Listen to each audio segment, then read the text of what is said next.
What do you do if you had to figure out the information behind 11.5 million documents? Verify it and make sense of it. That was a challenge that a group of journalists had to face late last year. An anonymous person calling himself John Doe had somehow managed to copy nearly 40 years of records of the Panamanian law firm Mossack Fonseca. This is one of many firms around the world that specialize in setting up accounts in offshore tax havens, like the British Virgin Islands, for rich and powerful people who like to keep secrets. John Doe had managed to copy every spreadsheet from this firm, every client file, every email, from 1977 to the present day. It represented the biggest cache of inside information into the tax haven system that anyone had ever seen. But it also presented a gigantic challenge to investigative journalism. Think about it. 11.5 million documents containing the secrets of people from more than 200 different countries. Where do you start with such a vast resource? Where do you even begin to tell a story that can trail off into every corner of the globe and that can affect almost any person in any language, sometimes in ways they don't even know yet? John Doe had given the information to two journalists at the German newspaper Süddeutsche Zeitung. He said he was motivated by, and I quote, the scale of the injustice that the documents would reveal. But one newsroom alone can never make sense of such a vast amount of information. So the Süddeutsche Zeitung reached out to my organization in Washington, D.C., the International Consortium of Investigative Journalists. We decided to do something that was the very opposite of everything we've been taught to do as journalists. Share. By nature, investigative reporters are lone wolves. We fiercely guard our secrets, at times even from our editors, because we know that the moment that we tell them what we have, they'll want that story right away. And to be frank, when you get a good story, you like to keep the glory to yourself. But there's no doubt that we live in a shrinking world and that the media has largely been slow to wake up to this. The issues we report on are more and more transnational. Giant corporations operate on a global level. Environmental and health crises are global. So too are financial flows and financial crises. So it seems staggering that journalism has been so late to cover stories in a truly global way. And it also seems staggering that journalism has been so slow to wake up to the possibilities that technology brings, rather than being frightened of it. The reason journalists are scared of technology is this. The profession's largest institutions are going through tough times because of the changing way that people are consuming news. The advertising business models that have sustained reporting are broken, and this has plunged journalism into crisis, forcing those institutions to re-examine how they function. But where there is crisis, there is also opportunity. The first challenge presented by what would eventually become known as the Panama Papers was to make the documents searchable and readable. There were nearly 5 million emails, 2 million PDFs that needed to be scanned and indexed, and millions more files and other kinds of documents. They all needed to be housed in a safe and secure location in the cloud. We next invited reporters to have a look at the documents. In all, reporters from more than 100 media organizations in 76 countries, from the BBC in Britain to Le Monde newspaper in France to the Asahi Shimbun in Japan. Native eyes on native names, we called it. The idea being, who best to tell you who was important to Nigeria than a Nigerian journalist? Who best in Canada than a Canadian? There were only 2 rules for everyone who was invited. We all agreed to share everything that we found with everybody else. And we all agreed to publish together on the same day. We chose our media partners based on trust that had been built up through previous smaller collaborations, and also from leads that jumped out from the documents. Over the next few months, my small non-profit organization of less than 20 people was joined by more than 350 other reporters from 25 language groups. The biggest information leak in history had now spawned the biggest journalism collaboration in history. 376 sets of native eyes doing what journalists normally never do, working shoulder to shoulder, sharing information, but telling no one. For it became clear at this point that in order to make the biggest kind of noise, we first needed the biggest kind of silence. To manage a project over the many months that it would take, we built a secure virtual newsroom. We used encrypted communication systems, and we built a specially designed search engine. Inside the virtual newsroom, the reporters could gather around the themes that were emerging from the documents. Those interested in blood diamonds or the exotic art, for instance, could share information about how the offshore world was being used to hide the trade in both of those commodities. Those interested in sport could share information about how famous sports stars were putting their image rights into offshore companies, thereby likely avoiding taxes in the countries where they plied their trade. But perhaps most exciting of all were the number of world leaders and elect politicians that were emerging from the documents.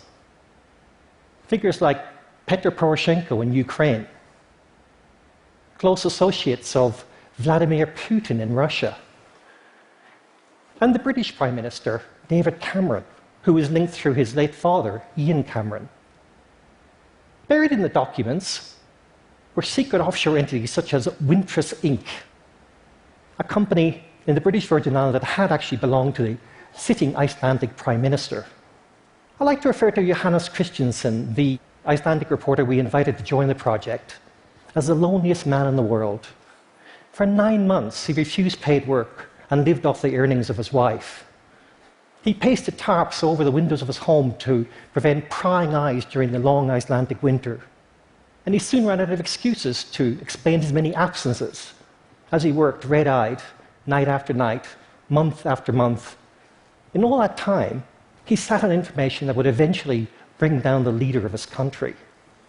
Now, when you're an investigative reporter and you make an amazing discovery, such as your prime minister can be linked to a secret offshore company, that company has a financial interest in Icelandic banks, the very issue that he's been elected on, well, your instinct is to scream out very loud. Instead, as one of the few people that he could speak to, Johannes and I shared a kind of gallows humor. Winter is coming, he used to say.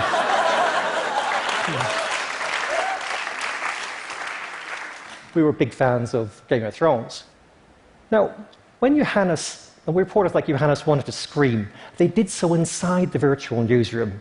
And then they turned those screams into stories by going outside the documents, to court records, official company registers, and by eventually putting questions to those that we intended to name.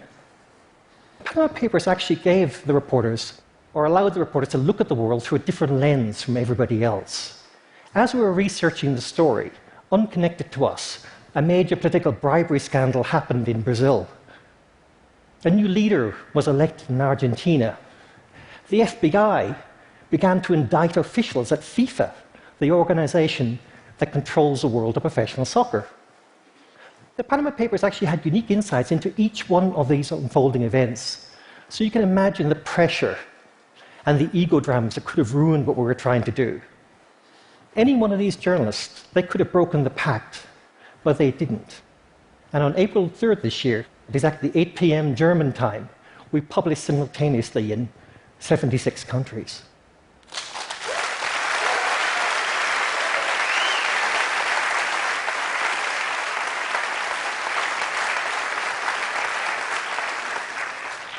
The Panama Papers quickly became one of the biggest stories of the year. This is the scene in Iceland the day after we published. It was the first of many protests. The Icelandic Prime Minister had to resign. It was the first of many resignations.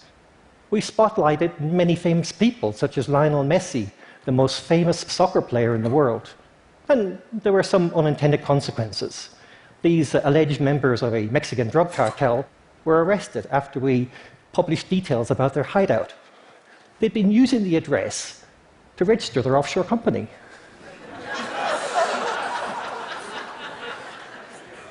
There's a kind of irony in what we've been able to do.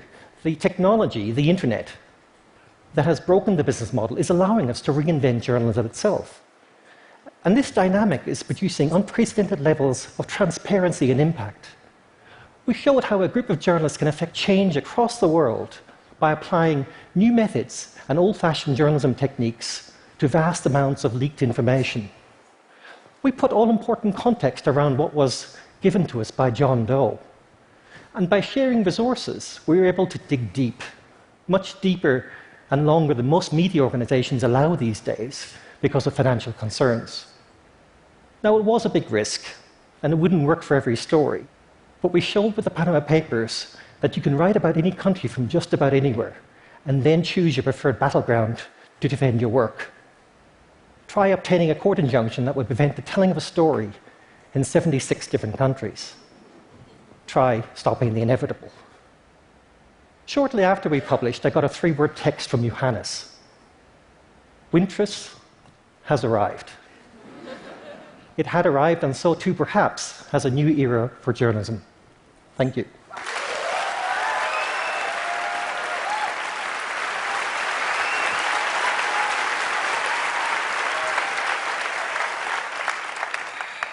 Gerard, thank you. I guess you're going to send that applause to the 350 journalists who worked with you, right? I have a couple of questions that I would like to ask you. And the first one is, you have been working in secrecy for over a year with 350-something colleagues from all over the world. Has there ever been a moment when you thought that the leaked may be leaked, that collaboration may just be broken by somebody publishing a story, or somebody not in their group releasing some information that they would get to know? We had a series of crises along the way, including when something major was happening in the world. Of course, the journalists from that country wanted to publish right away. We had to calm them down. Probably the biggest crisis we had was a week before publication. We'd sent a series of questions to the associates of Vladimir Putin, but instead of responding, the Kremlin actually held a press conference and denounced us, and denounced the whole thing as being, I guess, a plot from the West. At that point, Putin thought it was just about him. And of course, a lot of the editors around the world were very nervous about this. They thought that the story was going to get out. You can imagine the amount of time they'd spent, the amount of resources, money that had been spent on this. So I had to basically spend the last week calming everyone down, a bit like a general where you're holding your troops back, calm, remain calm, and then eventually, of course, they all did. And then, a couple of weeks ago or so, you released a lot of the documents as an open database for everybody to search via keyword, essentially. Yeah, we very much believe that the basic information about the offshore world should be made public. Now, what we didn't do, we didn't publish the underlying documents that the journalists were working with, but the basic information, such as the name of a person, what their offshore company was, and what the name of that offshore company is now all available online. In fact, the biggest resource of its kind. What do you do if you had to figure out the information behind 11.5 million documents? Verify it and make sense of it. That was a challenge that a group of journalists had to face late last year. An anonymous person calling himself John Doe had somehow managed to copy nearly 40 years of records of the Panamanian law firm Mossack Fonseca. This is one of many firms around the world that specialize in setting up accounts in offshore tax havens, like the British Virgin Islands, for rich and powerful people who like to keep secrets. John Doe had managed to copy every spreadsheet from this firm, every client file, every email, from 1977 to the present day. It represented the biggest cache of inside information into the tax haven system that anyone had ever seen. But it also presented a gigantic challenge to investigative journalism. Think about it. 11.5 million documents containing the secrets of